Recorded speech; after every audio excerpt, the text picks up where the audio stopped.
Hello, and welcome to episode 142 of Things I Learned from Barry Harris. And today I thought we would continue with this short-long idea, and we're going to talk about what Barry used to refer to as long. So the short video that I made, it was kind of talking about borrowing notes from closed voicing.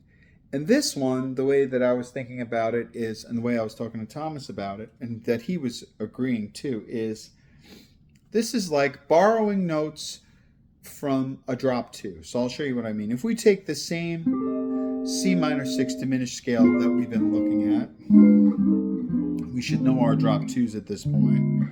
And if you don't work on them, that's okay. The concept of long, though, is that you're going to borrow. So, this is what one of the beautiful things about knowing an 8-note scale. You have these 4 notes, and then you have a diminished above it and a diminished below it. So in this case, though, we're going to think about the diminished above it. And we're not going to think about all 4 notes. We're just going to think about the lowest note and the highest note, which actually make up a 10th. So it's almost like long is going to be borrowing a 10th and then giving it back. But what's interesting is the middle 2 notes are not going to change. So on this C minor 6, we have 4 C minor 6 notes. When we start the long, we're going to borrow the lower note and the higher note, which is the 10th, from the diminished. So we're going to borrow 2 notes from the diminished. But we're going to keep the 2 notes in the middle, which in this voicing, so let's take our voicing that we're doing exactly. We're doing C, G, A, E flat. So what happens is we're going to borrow the D for the C, and we're going to borrow the F for the E flat. Now, the D and the F are 2 diminished notes, because remember, C minor 6 diminished consists of 4 notes of C minor 6, C, E flat, G, A, and 4 notes of D diminished, D, F, A flat, B. So we're going to borrow from this C minor 6, which we had, here was our voicing, our drop 2 was C, G, A, E flat. Now we're going to borrow, instead of the C, we're going to borrow a D, and instead of the E flat, we're going to borrow an F. So now we're going to have, our chord is going to be F, G, A, no, I'm sorry, not F, sorry, D, D, G, A, F. That's our first, what Barry would call long. So the way that I see this on guitar is just that here's our drop 2, here's our next drop 2, but we're just going to borrow the 2 higher notes of the drop 2. So if I were going down the scale, this is the first one. Now here's our next chord down, is this diminished. Now from the diminished, I have to borrow 2 6 notes. So for instance, our diminished here in drop 2 would be starting on the B, would be B, F, A flat, D. But remember, for the B I have to borrow a 6th note, which is going to be the C. And for the D, I'm going to borrow E flat. So now our chord is going to be, and still we'll keep the 2 middle notes of the diminished. So now our chord is going to be, it's going to almost look like an A flat 6. So it's going to be C, F, A flat, E flat. And then we're going to resolve it. So we're going to take those 2 notes again and borrow it. Because remember, if I said just in tenths, this is what it's going to sound like.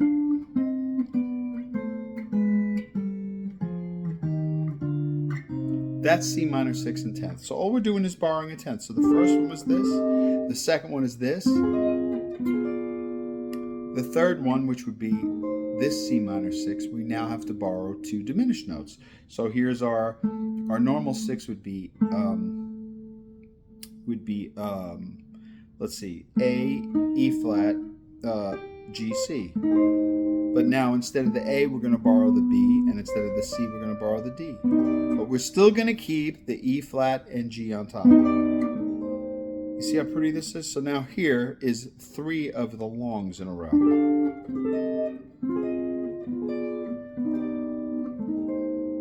So now let's do the next one, which would be a diminished from here. So we have to now, from our 4-note diminished, we have to borrow 2 notes from the 6, which is going to be, going to look like this one's gonna look like an F6. Really pretty. So wait, let's say.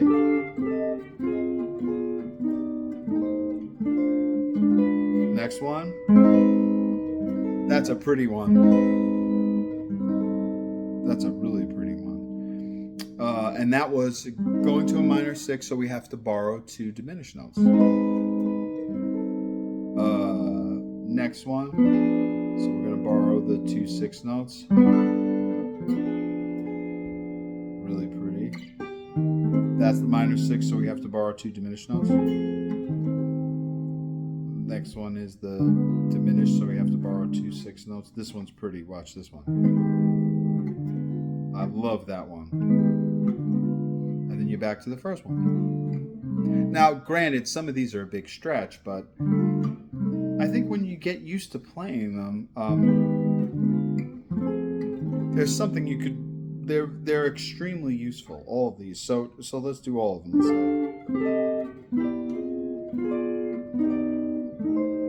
Oh, geez, this one was.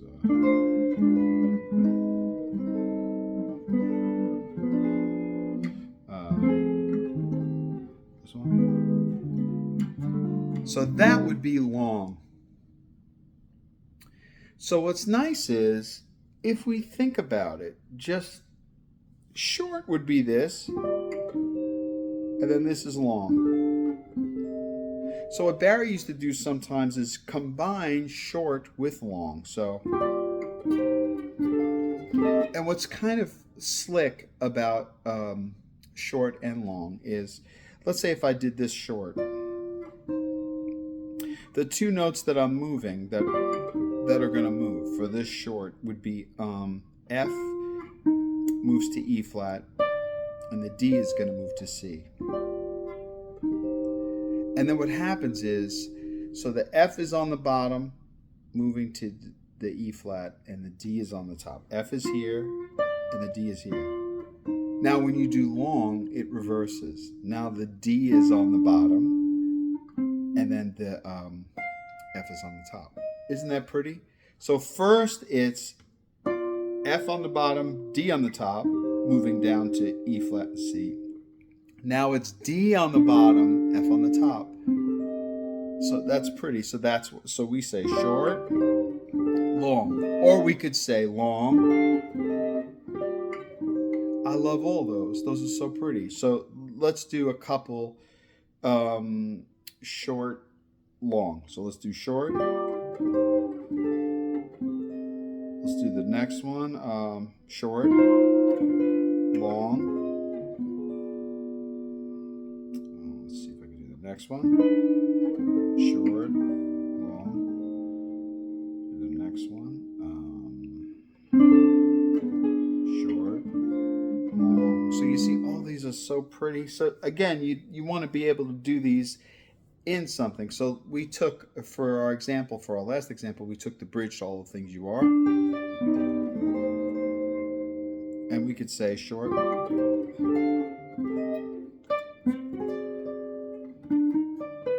let me do that prettier.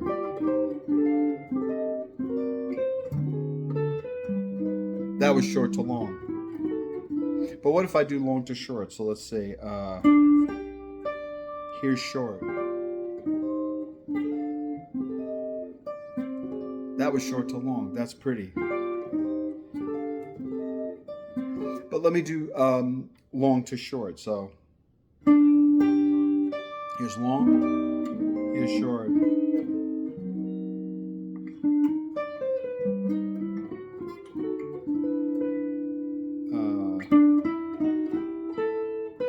Here's short to long. And maybe I'll do this short to long again.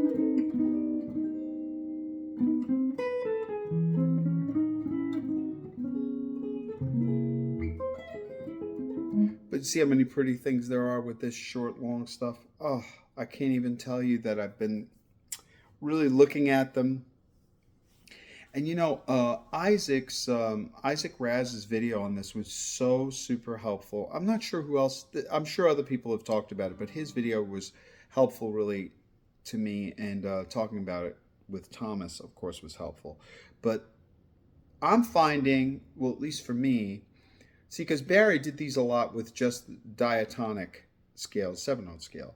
But I find that seeing them in the minor 6 or major 6 diminished, that's the other thing, major 6 diminished is beautiful too. This is major 6.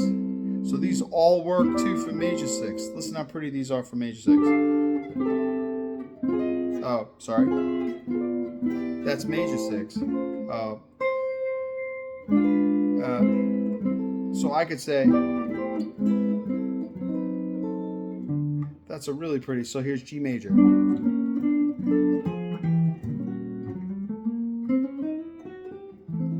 might say,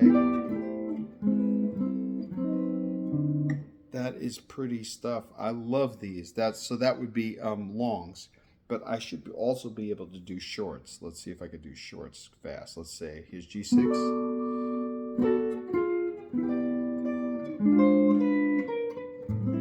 Maybe. That's a pretty one. That's short to long. To a long tritone of the D7, which is E flat 6, E flat minor 6. But that's pretty too. So let me do, let's see, G major.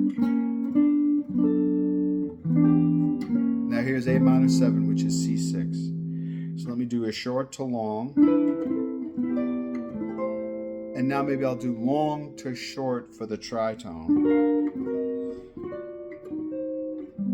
All right, let me do it for real now. Let's see.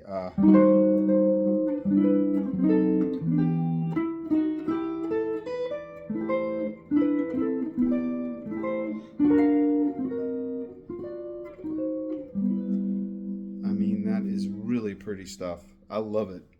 I love it. I'm going to be practicing this some more. So that's my understanding of short and long. Any pianist who worked with Barry or who knows, maybe I'm not explaining it 100% correctly, but that's how I see it for my instrument. And hopefully other guitar players find it interesting and worth practicing. Anyway, until next time, have fun practicing long.